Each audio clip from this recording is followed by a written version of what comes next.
अस्सलाम वालेकुम। AIIMS technical manual institute में आपका स्वागत है। एम्स टेक्निकल इंस्टीट्यूट एचबीईसी का काफ़ी पुराना टेक्निकल इंस्टीट्यूट है जो जमशेदपुर में 20 साल से चल रहा है और एचबीईसी में हज़ारों स्टूडेंट जॉब कर रहे हैं इंडिया में, गल्फ़ में, हर जगह। और यहाँ पर ही इंटरव्यू भी कराया जाता है गल्फ़, दुबई, सऊदी, हर जगह के लिए। तो एचबीईसी का कोर्स करें, theory, practical training, plant training, अलग अलग इंडस्ट्री में हम लोग ट्रेनिंग करवाते हैं ले जाके।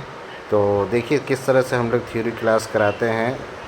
आज की इस वीडियो में बात करेंगे 4 ऐसी डिवाइस के बारे में जिसके बारे में आपने सुना तो होगा, शायद देखा ना हो, और अगर देखा हो और अगर आपको पता भी हो तो लेकिन बहुत से लोग ऐसे होते हैं जिनको एक्सप्लेन करना नहीं आता, दूसरों को बताना नहीं आता। तो इस वीडियो में मैं सारी चीज़ें आप लोगों को दिखाऊंगा, एक एक चीज़ जो है डेफिनेशन पढ़ा कर और उसके ट्रांसलेट करके भी दिखाऊंगा, और जो है आप लोगों को जो उसकी पिक्चर्स भी दिखाऊंगा, किस तरीके से दिखने में क्या है, अंदर से वो कैसा होता है। सारी चीज़ें इस वीडियो में मैं इंशाल्लाह आप लोगों को क्लियर करूंगा फ्रेंड्स। तो देखो, इन 4 क्वेश्चंस में सबसे पहला है what is HP LP switch, second है व्हाट इज फिल्टर ड्रायर, तीसरा है what is oil separator and how it's work, और जो चौथा है वो है what is accumulator and how it's work. तो स्टार्ट करते हैं पहले क्वेश्चन से। एचपी और एलपी के बारे में जानते हैं, डेफिनेशन पढ़ते हैं, देखते हैं ये किस तरीके का होता है, दिखने में कैसा होता है। तो देखो फ्रेंड्स, क्वेश्चन नंबर 1 है what is HP and LP switch. तो सबसे पहले मैं आपको बता दूं कि एचपी की फुल फॉर्म होती है हाई प्रेशर स्विच। उसके बाद बात करेंगे एलपी की, तो एलपी मतलब होता है लो प्रेशर स्विच। अब देखो, आपको यहाँ पे पिक्चर नजर आ रही होगी, एक पिक्चर आपको जिस पर डेनफोर्स लिखा हुआ है, जिसमें एक ही बड़ा सा है और इसके अंदर एक साइड अलग पॉइंट है, दूसरी साइड अलग पॉइंट है। बेसिक मैं आपको बता दूं कि आपको जो भी कमर्शियल यूनिट्स मिलेंगे, लाइक आप समझ लो कि वॉक इन चिलर है या फिर जो है आपका पैकेज यूनिट वगैरह है, तो उसमें जो है मैक्सिमम आपको ये दिखने को मिलेगा, जिसमें जो है एचपी और एलपी जो है एक ही में दिया हुआ होता है। लेकिन आप इसमें जो है इसको एडजस्ट कर सकते हो, यहाँ पे जो है इसके अंदर नंबरिंग है, ठीक है, उसके हिसाब से यानी कि पीएसआई के हिसाब से आप इसको जो है सेट कर सकते हो। लेकिन दूसरी तरफ आप देखोगे एक अलग अलग छोटी डिवाइस हैं, तो इनमें से एक एचपी है और एक एलपी है।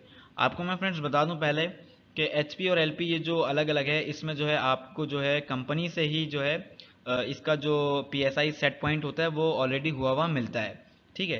तो इसमें जो है अगर आप नहीं पता आप लोगों को कि कितने यानी कि पीएसआई पे ये सेट होता है, बेसिक में नॉर्मली आपको बता देता हूँ कि जो लो प्रेशर होता है वो जो है 30 या 28 पीएसआई के दरमियान पे सेट हुआ होता है।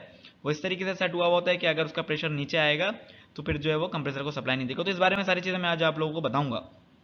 तो पहले इसकी मैं डेफिनेशन बता देता हूँ। बेसिक जस्ट मतलब डेफिनेशन क्या, आपको ये मतलब मैं रीड करूंगा ही और आप लोगों को समझ आ जाएगा।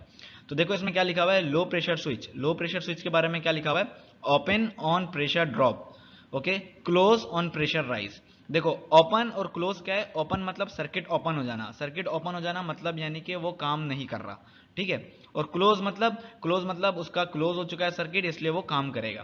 तो इसी तरीके से मैं आपकी डेफिनेशन आपको क्लियर बता देता हूँ। देखो इसमें लिखा हुआ है low pressure switch open on pressure drop, मतलब यूं समझ लो कि जब भी प्रेशर ड्रॉप होता है तो इसका जो सर्किट है वो ओपन हो जाता है, मतलब वो काम करना छोड़ देता है, आगे करंट पास करना छोड़ देता है। तो यूं समझ लो, देखो अगर आपके पास एलपी स्विच लगा हुआ है, ठीक है, और उसमें क्या होता है प्रेशर ड्रॉप, क्या लिखा हुआ है इसमें, ओपन ऑन प्रेशर ड्रॉप। अगर उसमें प्रेशर ड्रॉप हो जाता है मतलब यानी कि ड्रॉप हो जाता है, लाइक सपोज दैट आपका जो यूनिट है उसमें जो है आपके पास एलपी स्विच लगा हुआ है, उसकी जो है सेट पॉइंट यानी कि उसका जो कंपनी ने जो सेट किया हुआ है वो 28 पीएसआई पे सेट किया हुआ है कि 28 पीएसआई की गैस तक के ये जो है करंट जो है कंप्रेसर को पास करेगा। लेकिन अगर ये 28 से नीचे कहीं लीकेज हो जाती है सिस्टम में या गैस निकल जाती है किसी भी यानी कि इंसिडेंट की वजह से, तो उसमें जब भी गैस का प्रेशर नीचे आ जाएगा 28 पीएसआई से, तो इसमें क्या होगा, आपका जो ये डिवाइस लगा हुआ है जिसको लो प्रेशर कहते हैं, ये लो प्रेशर सेंस कर लेगा कि यार 28 पीएसआई से नीचे प्रेशर है, उसके बाद जो ये बंद हो जाएगा, ये कंप्रेसर को कमांड देना बंद कर देगा। इस तरीके से जो है जब ये कमांड देना बंद कर देगा तो मतलब ये है कि आपका जो कंप्रेसर है वो सेव हो जाएगा। तो ये एक सेफ्टी डिवाइस है, ठीक है। क्योंकि आपको मैं बता दूं कि अगर आपका जो कंप्रेसर है यूनिट का, चाहे वो पैकेज यूनिट हो चाहे वो छोटा यूनिट हो, कोई सा भी यूनिट हो, अगर वो विदाउट गैस रनिंग करेगा कंप्रेसर जो है खराब हो जाएगा, ठीक है। इसी तरीके से अब हाई प्रेशर स्विच का क्या है, तो इसके बाद देखो हाई प्रेशर स्विच में क्या लिखा हुआ है, ओपन ऑन प्रेशर राइज, ठीक है, ओपन ऑन प्रेशर राइज। देखो लो प्रेशर में क्या था, वो ओपन ऑन प्रेशर ड्रॉप में था, और जो हमारा हाई प्रेशर है वो ओपन ऑन प्रेशर राइज, मतलब यूं समझ लो, देखो सिंपल सी चीज बता रहा हूँ, हाई प्रेशर एक मैक्सिमम यानी कि उसमें 170 psi सेट किया हुआ था। अगर 170 psi से अगर आपका जो एसी है उसका जो कंप्रेसर है वो डिस्चार्ज ज़्यादा कर रहा है, उसका हेड प्रेशर बढ़ गया है, गर्मी है, कंडेंसर गंदा है, या किसी भी वजह से अगर उसमें हेड प्रेशर जो है बढ़ जाता है, वो 170 से ऊपर चला जाता है, तो ऑब्वियसली आपका जो कंप्रेसर है वो काफ़ी हीट चलेगा, जिसकी वजह से उसकी पंपिंग खराब हो सकती है, वाइंडिंग हो सकती है। इसी वजह से ये जो है हाई प्रेशर स्विच लगाया जाता है कि इन केस किसी भी वजह से गैस का प्रेशर हाई चल रहा हो तो वो गैस का प्रेशर हाई सेंस करके उसको कट आउट करा देगा। ठीक है, यानी कि उसको ऑफ करा देगा, वो आगे कमांड नहीं देगा। फिर ये कब स्टार्ट होगा? अगर ये जो है क्लोज कब होगा? देखो, क्लोज ऑन प्रेशर ड्रॉप, जब इसका प्रेशर यानी कि इसकी जो लिमिट है 170 से नीचे आना शुरू हो जाएगा। 170 से जैसे ही नीचे आएगा वो सीधा जो है कंप्रेसर को कमांड दे देगा और वो स्टार्ट हो जाएगा।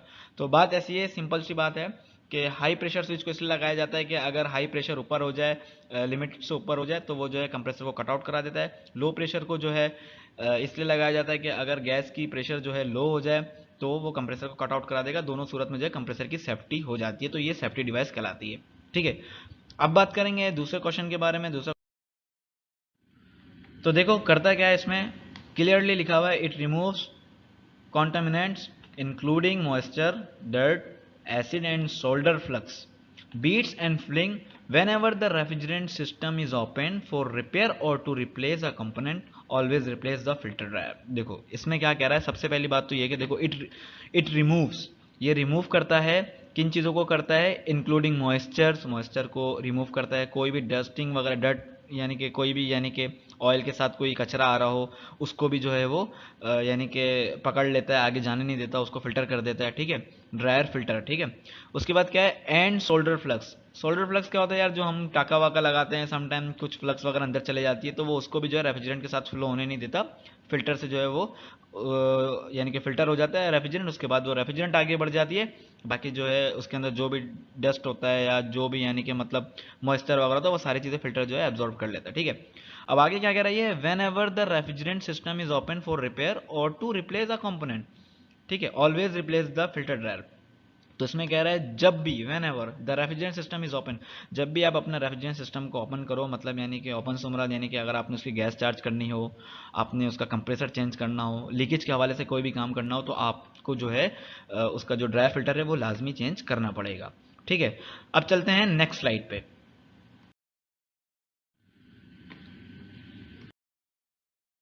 तो नेक्स्ट स्लाइड जो है हमारी आ चुकी है, what is oil separator and how it's work. तो फ्रेंड्स देखो, सबसे आसान तरीका है बताने का, समझाने का, एक्सप्लेन करने का। अगर आपने भी किसी को बताना हो तो आप इसी तरीके से बताना कि सबसे पहली चीज़ ऑयल सेपरेटर। ऑयल मतलब ऑयल, सेपरेटर क्या होता है? अलग कर देना। तो ऑयल सेपरेटर जो होता है वो ऑयल को सेपरेट करता है। ठीक है, एंड हाउ इट्स वर्क, ये वर्क कैसे करता है? अब देखो मैं आपको इसकी डेफिनेशन पहले पढ़ा देता हूँ। देखो, these separators use screen socks और filters that separate the inlet and outlet.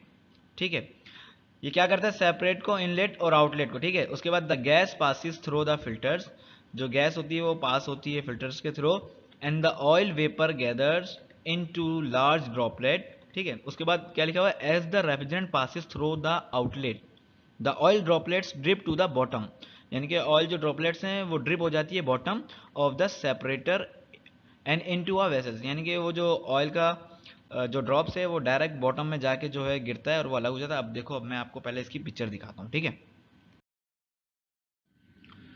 तो देखो पिक्चर्स ये है, सबसे पहले नंबर पे ऑयल सेपरेटर आपको मैंने दिखा दिया। ठीक है, उसके बराबर में मैंने ये इसके अंदर का सिस्टम जो है आप लोगों को यानी कि एक्सप्लेन करने के लिए बताया है। उसके बाद जो बराबर में बड़ी डायग्राम है उसके बारे में भी हम बात करेंगे।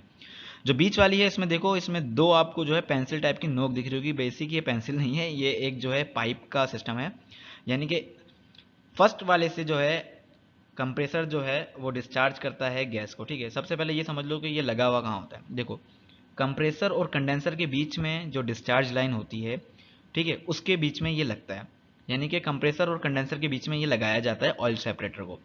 अब ये क्यों लगाता है? ये ऑयल सेपरेट करता है। ठीक है, अब ये ऑयल सेपरेट कैसे करता है अब मैं बताता हूँ आपको। देखो, कंप्रेसर जो होता है ना वो गैस के साथ जो है ऑयल को भी थ्रो करता है। जब गैस को प्रेशर से थ्रो करता है, डिस्चार्ज करता है ना, तो उसी में जो है ऑयल भी आना शुरू हो जाता है। जब ऑयल आना शुरू होता है तो ये फर्स्ट वन से जो है गैस भी इन होती है और गैस भी और उसके साथ ऑयल भी जो है अंदर आना शुरू होता है। ये नीचे देख रहे हो कि ब्लैक ब्लैक सा हो रहा है।